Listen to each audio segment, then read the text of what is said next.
चलो जी भाई, चांद दिखने का टाइम अब ऑलमोस्ट हो ही चुका है। सूरज के ठीक ऊपर यहाँ कहीं पर दिखेगा हमें अपना ईद का चांद। मुझे करना था इंटरनेशनल ट्रिप और वीजा का भाई अभी दूर दूर तक पता नहीं है। वीजा के लिए अप्लाई किया, कोई नोटिफिकेशन नहीं आया, कोई मेल नहीं आया। मैंने सोचा था कि जब से पूरा इंडिया ही कवर किया जाए, तो जितने भी ग्रुप से मेरी बात हुई तो उन्होंने बोला कि भाई जून जुलाई में जाने का है लद्दाख। अगर बाइक राइड करना है तो जून जुलाई।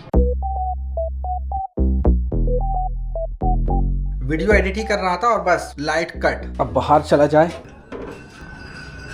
अफ्तार का टाइम जबकि इतना नजदीक है, मुश्किल से मुश्किल 30-35 मिनट ही बचे होंगे अफ्तार को, और लाइट कट हो गई भाई साहब। काम भी रुक गया। काम के समय पे लाइट गुल उठती है ना भाई, तो बड़ा दिमाग ना खराब होने लगता है। बड़ी मुश्किल से तो टाइम निकालता हूँ वीडियो एडिटिंग के लिए, उसमें भी लाइट कट। अभी पिछले 4 दिन से ना मैं शॉप ओपन ही नहीं कर रहा हूँ। दिन में मैं करते नहीं हूँ, रात को 7:30-8 बजे ही मैं शॉप ओपन कर रहा हूँ। 11 बजे मैक्स ओपन रहती है, उसके बाद क्लोज कर देता हूँ। रमजान के बाद अब थोड़ा सा रूटीन में चेंज कर दूंगा, क्योंकि आज दिन भर बैठा रहो ना, दिन भर बैठे रहो। रमजान के माह में ना दिन में काम ही नहीं रहता शॉप में, जो भी होता है रात में ही होता है। इसलिए मैंने सोचा यार दिन भर वहाँ पे देने से अच्छा यहाँ पर घर पे ही रहो, घर में अपने दूसरे काम निपटा लो, ज्यादा अच्छा है। सच में बता रहा हूँ, पिछले 3-4 दिन में ना मैं अपने 3 महीने में इतना काम नहीं निपटा पाया हूँ अपने काम का, जो मैंने अभी 4 दिन में निपटा दिया। पहले अच्छा था यार, जब ऑपरेटर था ना शॉप में, तो यार वाह क्या मजे ही मजे थे। ऑपरेटर शॉप में बैठता था और मैं अपना घर पे आराम से पूरे दिन भर काम करता रहता था। लेकिन अभी ऑपरेटर नहीं, तो पूरा मुझे ही हैंडल करना पड़ रहा है ना, तो भाई हालत खस्ता हो जा रही है। अभी नीचे से हमजा की आवाज आ रही है, अफ्तारी का आइटम रेडी हो रहा है ना नीचे, और हमजा तो बस धम करते रहता है। मम्मी और रजबा ये लोग चिल्ला रही है, उसको डांट रही है, तो बस बीच बीच में रोने की आवाज आती रहती है उसकी। उधम करेगा, डांट खाएगा, पिटेगा, रोएगा, फिर शांत हो जाएगा, फिर दोबारा से उसको रिपीट करता जाएगा, कंटिन्यू कर देता वो अपनी हरकत। भाई मेरे ना कुछ समझ में नहीं आ रहा है। मुझे करना था इंटरनेशनल ट्रिप और वीजा का भाई अभी दूर दूर तक पता नहीं है। वीजा के लिए अप्लाई किया, कोई नोटिफिकेशन नहीं आया, कोई मेल नहीं आया। मैंने सोचा था कि जब से पूरा इंडिया ही कवर किया जाए। अब इंडिया कवर करने वाला था, रमजान शरीफ आ गए, तो अब रमजान शरीफ में मैं सोच रहा हूँ कि अब एक काम करता हूँ, रमजान के बाद कवर करूंगा। तो अभी मेरा विचार बन रहा है कि रमजान के बाद कश्मीर या फिर लद्दाख, दो में से कहीं एक जगह जाया जाए, क्योंकि दिल्ली से ही हम स्टार्ट करेंगे कश्मीर के लिए भी, और दिल्ली से ही हम स्टार्ट करेंगे लद्दाख के लिए भी। मैं सोच रहा हूँ कि पहले कश्मीर जाया जाए या लद्दाख जाया जाए। तो बस यहीं पे ना थोड़ा सा कंफ्यूजन हो रहा है मुझे बहुत। मैंने तो ऐसा सोचा था, मेरा प्लान तो ये बना था भाई यहाँ से दिल्ली तक जाऊंगा, किराया भाड़ा होटल रूम वगैरह सब लगना है, और वहाँ से अगर मैं कश्मीर ट्रिप करूंगा, कश्मीर में श्रीनगर तो मैं जाऊंगा ही जाऊंगा भाई, तो क्यों ना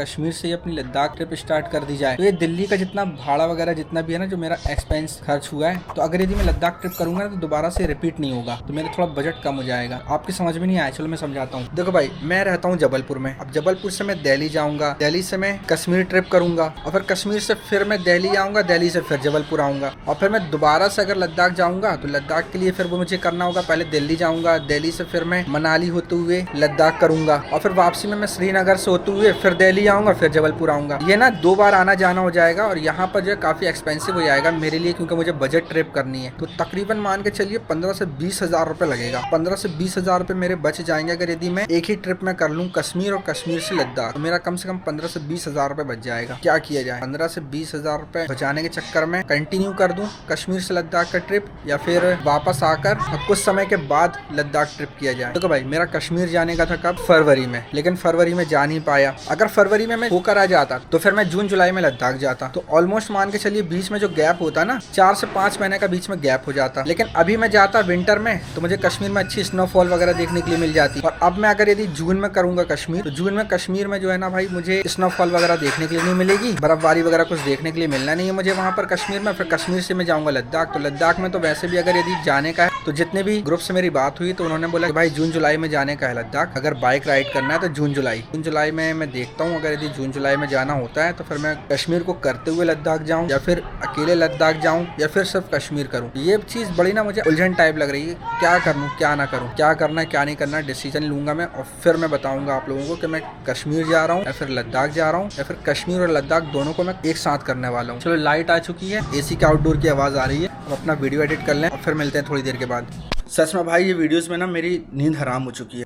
मैंने परसों रात में फोन पे से एक टिकट बुक किया था, यह है फोन पे, और इसमें एक फैसिलिटी है, सर्विस जो भी बोलते हैं, ट्रेवल गारंटी। अगर यदि आपकी टिकट कंफर्म नहीं होती तो आपको 3x पैसा रिफंड किया जाएगा। तो जबलपुर से दिल्ली मेरे भाई को जाना था, 3 लोगों को, बहुत अर्जेंट था क्योंकि 31 को ईद है। 29 की टिकट वेटिंग आ रही थी, और इसमें लिखा था कि टिकट 100% कंफर्म करा करके देंगे ट्रेवल गारंटी में, अगर नहीं होती तो 3x पैसा रिफंड दिया जाएगा। और इन्होंने पर पर्सन 740 या 90 रुपीज ऐसी कुछ समथिंग समथिंग पर पर्सन एक्स्ट्रा चार्ज किया है फोन पे ने मुझसे, और मैंने टिकट बुक कर लिया और आज चार्ट बना है, मैसेज आया कि टिकट कंफर्म नहीं हुई है। अब टिकट कंफर्म नहीं हुई है तो इसका रिफंड का कैसे आएगा, कहाँ से आएगा, 3 गुना। अब भाई तकरीबन पूरे 1-1.5 घंटे हो चुके हैं और 1-1.5 घंटे के बाद अब मैंने दोबारा से एप्लीकेशन को ऑन किया तो यहाँ पर क्या मैसेज शो हो रहा है। अभी मेरी ऐसी हालत हो रखी है कि मैं सीधे सो का ही उठाऊं। अभी यहाँ पर इन्होंने बोल दिया है कि टिकट जो है कैंसिल हो चुकी है और रिफंड अमाउंट जो है 9,525 रुपए दिया जाएगा। आप इसको क्लेम कर सकते हैं लेकिन कूपन के माध्यम से। अब जो मेरा टिकट अमाउंट था, जो फेयर था, वो था 3,525 रुपीज। ये तो बोल रहे हैं कि ये मैं रिफंड कर दूंगा, लेकिन कब? 31 तारीख तक ये अमाउंट मेरा रिफंड आएगा। अब लेकिन इसके ऊपर जो 3x अमाउंट इन्होंने बोला था, तो ये 1x अमाउंट तो इन्होंने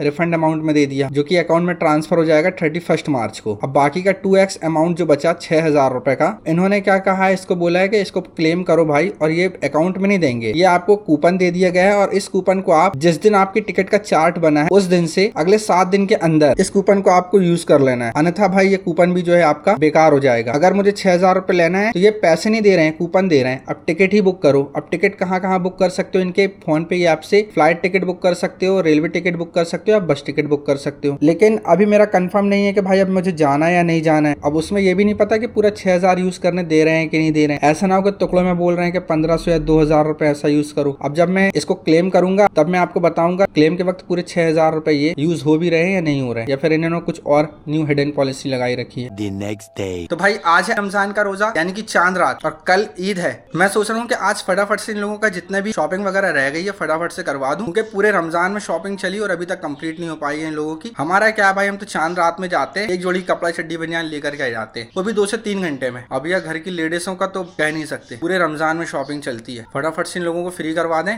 अभी दोपहर के 3 बज रहे हैं। आज लास्ट शॉपिंग जो भी बची है इन लोगों को करवा के फ्री हो जाए। हेयर कट भी करवाने जाना था सैलून, लेकिन जा नहीं पाया हूँ क्योंकि कल अफान के शूज लेकर आया था और अफान के शू पड़ गए छोटे। अब वो शूज एक्सचेंज करने जाना पड़ेगा और धूप बहुत तेज हो रखी है बाहर। चलो फटाफट से पहले ये काम निपटा लेते हैं, मिलते हैं फिर आपसे। चलो जी भैया, इन लोगों की जितनी शॉपिंग वॉपिंग होना थी करवा दी है। अब हम अपने हेयर कट करवा लें, थोड़ा सा दाढ़ी बड़ी सेट करवा लें, क्योंकि समय मात्र 2 घंटा बचा हुआ है अफ्तार में, और फिर आज चांद रात भी और फिर कल ईद है। अब हमजा यहाँ पे अपनी शॉप लगा ली है और यहाँ पर सैंडल बेच रहे हैं। कितने के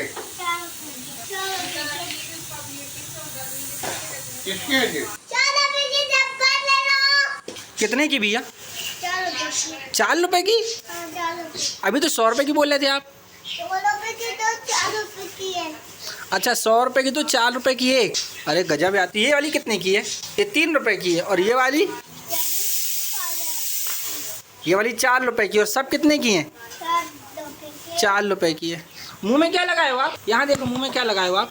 चलो जी भाई, चांद दिखने का टाइम अब ऑलमोस्ट हो ही चुका है। अभी टाइम हो रहा है शाम के 6:05 और सूरज बस 10-15 मिनट में ही पूरे तरीके से डूब जाएगा। सूरज के ठीक ऊपर यहाँ कहीं पर दिखेगा हमें अपने ईद का चांद। वेट करते हैं, देखते हैं हम अपने ईद का चांद।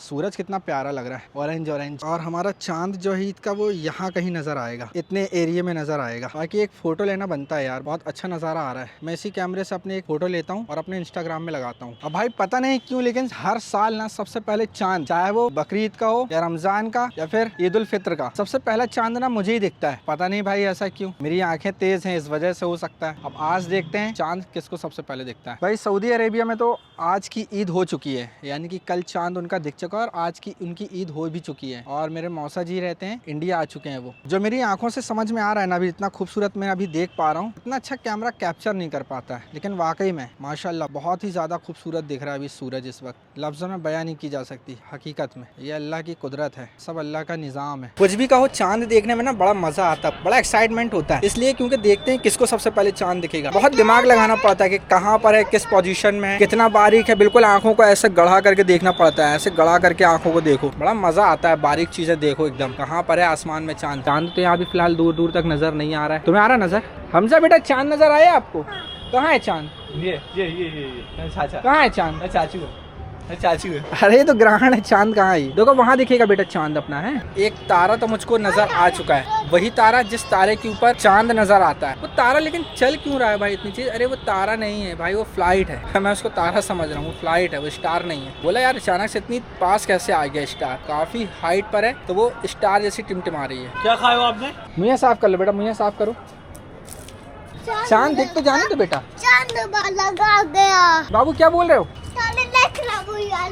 कहाँ पे? मेरे अभी चांद नजर नहीं आया, बस झूठ मूठ करना, बस ऐसी बात करने लगो आपस में। वो देखो चांद दिख रहा है, चांद दिख रहा। आस पास के जो जितने भी लोग हैं ना घर के, वो लोग भी देखने लगते हैं, अरे ये लोगों को दिख गया तो कहाँ है, वो लोग भी देखने लगते हैं। कहा 3 मिनट बस बचे हैं, जल्दी आ जाओ, पहले अफ्तार कर लें। 3 मिनट ही बस बचे हुए हैं, पहले अफ्तार कर लो, उसके बाद चांद देखेंगे। चांद तो अभी तक नजर ही नहीं आया, और मैंने नेट से निकाल करके इमेज डाल दिया कि चांद मुबारक, क्योंकि पता है कल की ईद है। मैंने नेट से इमेज डाउनलोड करके और स्टेटस में डाल दिया। लोग यही समझेंगे कि मुझे चांद दिख गया। लेकिन ऐसा नहीं है, हर बार ना मुझे रियल में चांद दिखता है, लेकिन इस बार अभी तक नजर ही नहीं आया। अब इन लोगों के लिए मेहंदी लेकर के आ गया हूँ, जिससे रात में बैठ कर आराम से मेहंदी लगा लें। हमजा तो अपने में मगन है, मम्मी पढ़ रही है कुरान शरीफ, और अफान दादा साथ मस्त हैं, और बाकी इन लोग अंदर मेहंदी लगवा रही हैं। और रात के 9 बज चुके हैं, फटाफट से इस ब्लॉग को एडिट कर लिया जाए। ऊपर कमरा कितना गर्म हो रखा है, टॉप में है ना मेरा ये रूम, बहुत ज्यादा एकदम हीट हो जाता है। और एग्जॉस्ट ऑन कर देता हूँ, कम से कम थोड़ी बहुत राहत मिलती है। सबसे पहले तो एसी को ऑन कर लूँ। लैपटॉप मैंने शॉप लेकर के गया था, तो बैग में ही पैक रखा हुआ है। मैंने अपना विंडोज लैपटॉप भी लेकर आ गया था, क्योंकि इसमें कुछ वीडियोस फुटेजेस डली हुई है, उसको कन्वर्ट करके मुझे जल्द से जल्द ना मैकबुक में अपने एडिटिंग करनी है। और ईद में वैसे भी 2-3 दिन शॉप क्लोज रहेगी, तो मैंने सोचा कि घर ले चलता हूँ, घर से ही हम उसमें डेटा ट्रांसफर कर लेंगे और उसको एडिट भी कर लेंगे। छुट्टियों का फायदा भी तो उठाना चाहिए। पहले फटाफट से यहाँ पर अपनी डेस्क सेटअप कर लेते हैं ऐसे। चलो सेटअप हमारा कंप्लीट हो गया है, फटाफट से इस वीडियोस को एडिट कर लेता हूँ, क्योंकि उसको अभी अपलोड भी करना है। अब आज रात में थोड़ा बहुत शॉपिंग और करना है मुझे, अपने जूते मुझे बस लेने हैं, और कुर्ते के साथ जूती लेनी है। अब उस चीज का व्लॉग में क्या ही शूट करना, अब बस कल ईद है। अब मिलते हैं कल ईद के व्लॉग में, देखना मत भूलना। तो चलिए फिलहाल इस व्लॉग को यहीं पर एंड करते हैं, मिलते हैं आपसे अपने अगले व्लॉग में। तब तक के लिए वीडियो को लाइक कर देना, चैनल पर पहली बार हो तो सब्सक्राइब जरूर कर देना। मिलते हैं अपने अगले ईद के वीडियोज में, बाय। अफान की नानी का कॉल आया रात में 11:15 बजे कि अफान के लिए कपड़े लेने जाना है। अब इनकी मम्मी को लेकर जा रहे हैं। अब इनके पापा का पत्ता कट हो चुका है, पहले हमारे लिए ससुराल से आता था, अब इनके लिए आएगा।